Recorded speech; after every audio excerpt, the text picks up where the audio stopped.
Traducción, Libro de la Pedagogía a Bagnano y Bisalbergi, 1992. Referente a la historia pedagógica y filosófica de la humanidad, desde el origen del hombre como ser social que se cuestiona y se pregunta de su entorno, en el cual inicia con la creación de mitos como respuestas al no encontrar el significado lógico y racional de sus conocimientos acerca del entorno, creando por sí mismo la cultura como un modo de vivir. El ser humano, al ser racional, se vio en la necesidad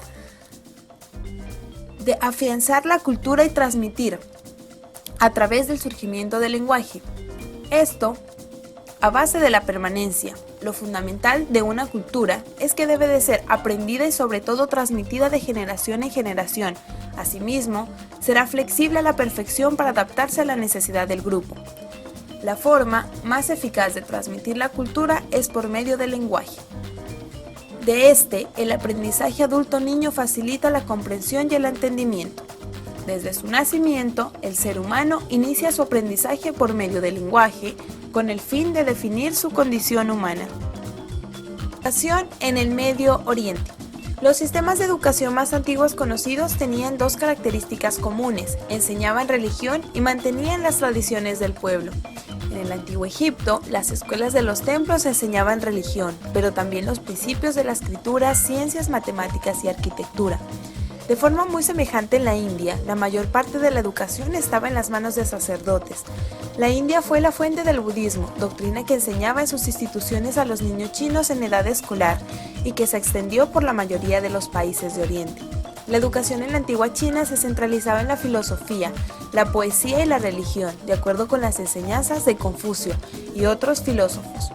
La metodología del entrenamiento físico, que predominó en Persia y fue muy comentada por varios escritores de origen griego, llegó al punto de convertirse en el modelo de la educación de la antigua Grecia, que valorizó tanto la gimnasia como las matemáticas y la música. Los métodos de enseñanza más antiguos se encuentran en el Antiguo Oriente, India, China, Persia, Egipto, así como en la antigua Grecia. La similitud educativa entre estas naciones radica en que la enseñanza se basaba en la religión y en el mantenimiento de las tradiciones de los pueblos. Egipto fue la sede principal de los primeros conocimientos científicos, escrituras, ciencias, matemáticas y arquitectura. La educación en la antigua China se centraba en la filosofía, la religión, con las enseñanzas de Confucio. El sistema chino tuvo mantenimiento de su cultura por la mayoría de los años, puesto que los estudiantes tuvieron los puestos más importantes en el gobierno. La educación en el mundo homérico.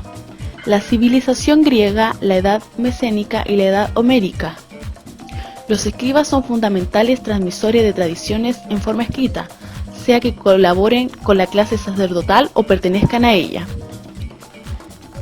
Entre la educación del guerrero y del escriba se inserta así en Grecia como en Roma, la educación de ciudadano, como la expresión más típica de una nueva forma de cultura y civilización, que pertenece también a una fase dinámica que prosigue sin solución de continuidad aquella que predomina la educación de guerrero, pero que presenta características peculiares e inconfundibles respecto a los otros dos tipos de educación.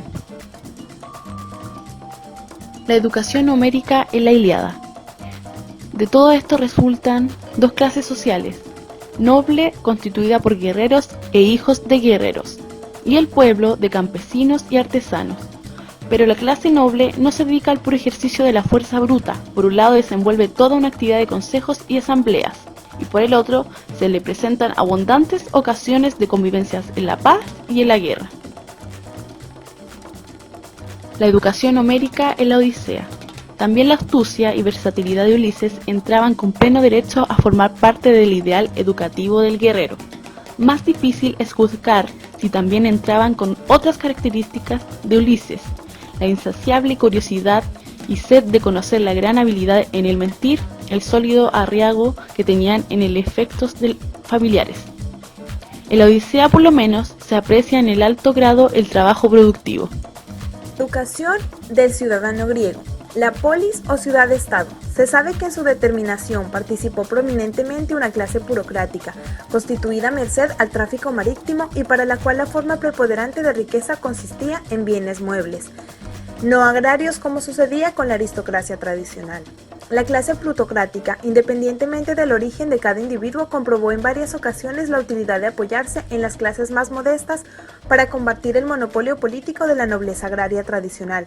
Resultado de ello fue lo que quedó poco a poco, reconociendo los derechos políticos a todos los ciudadanos libres sin distinción de origen o riqueza. Esparta y su educación. La educación espartana es una típica educación de estado totalitario, en el cual se dice Plutarco, las ciudades se acostumbraban a no desear e incluso a no saber vivir solos, a estar siempre unidos como las abejas, por el bien común en torno a los jefes. Con la diferencia, diríamos que las abejas viven de su trabajo mientras los espartanos vivían del ajeno y de sus continuas guerras y correrías. La educación ateniense. La educación ateniense era esencialmente privada, aunque el Estado vigilaba su eficacia.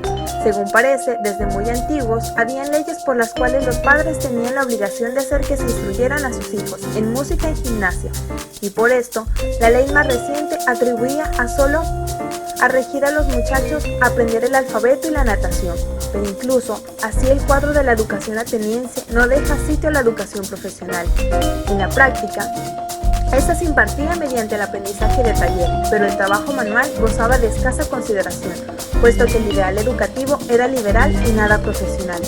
En este sentido, la democracia ateniense abrazó el concepto aristocrático de la holgura, es decir, el tiempo de que se puede disponer con la total libertad para cultivar desinteresadamente.